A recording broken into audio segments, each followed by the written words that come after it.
Hi, I'm Drew from Love and Turks and Caicos, and I'm here with Joe Zom, president of Turks and Caicos Sotheby's International Realty. So Joe, before we get into the market, what are your views on how Turks and Caicos has responded since Irma? 2017 is going to go down in history as the year of Irma. And I think back in September and October, we all had a pretty fragile psychology and were pretty, I'd say spooked might not be the right word, but certainly impacted by what this might bring to our future.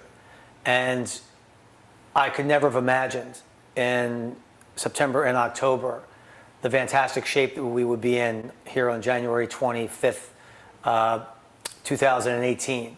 Over the Christmas holidays, we had, in the festive season, we had over 25 flights a day from 16 different gateways around the world.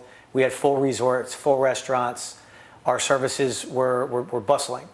And it's a real testament to the fortitude and the courage and the hard work of the private and public sectors here, the business stakeholders, the individual members of the community, the special interest groups, the churches, all of the people who came together to respond in such an impactful and effective manner to the hurricane. And as far as I'm concerned, it's one of the more inspiring moments of my life, if not the most inspiring moment.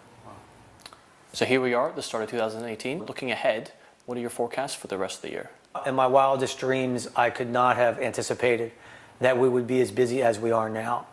Our sales activity is busier than it's been probably in 36 months, 24 to 36 months, maybe even beyond that. The luxury sector is very strong right now. We're strong not only with sales activity, but with pending transactions. Buyer psychology seems to be very strong. So I think the question is, why is buyer psychology so strong after a major hurricane? Some of that is what we spoke about before, just a testament to the strength of our jurisdiction and the fact that we have a really first world infrastructure and world-class business codes, as well as a very strong private sector that really drives us through any challenging periods.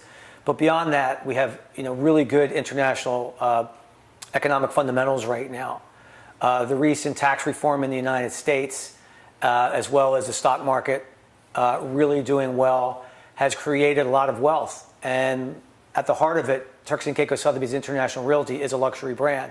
We do sell everything, but certainly we are led by our luxury sales, listings and sales, and we are doing very well in that area. And I would anticipate 2018 being our best year in several. So I, for one, living here, can see a lot of development going on a day-to-day basis. Can you give us a little bit of insight on what's to come? There are a number of fantastic managed villa projects which have either recently been completed, are being completed, or in the pipeline. As a postscript to 2017 condo performance, Drew, it's important to note that we do have significant condominium developments in the pipeline. The first and most prominent is the Ritz Residences, which should start construction later in the year. And they have very strong pending business. In addition, we have very good pending business with Grace Bay Resort's new development, Rock House, which will start construction most likely later in the year on International Drive on a beautiful elevated site. So those two developments will bring new condo inventory into the market, and which will help with our overall pace.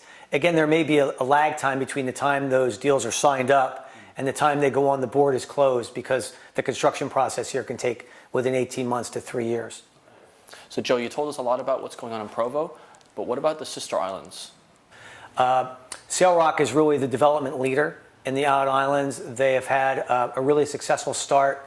They have a number of sales at Sail Rock, not only on the beach, but also with their more condominium product up on the ridgetop residences. It's much different. It's very eco-friendly place, magnificent, and completely different than most anything else you'll see in Turks and Caicos.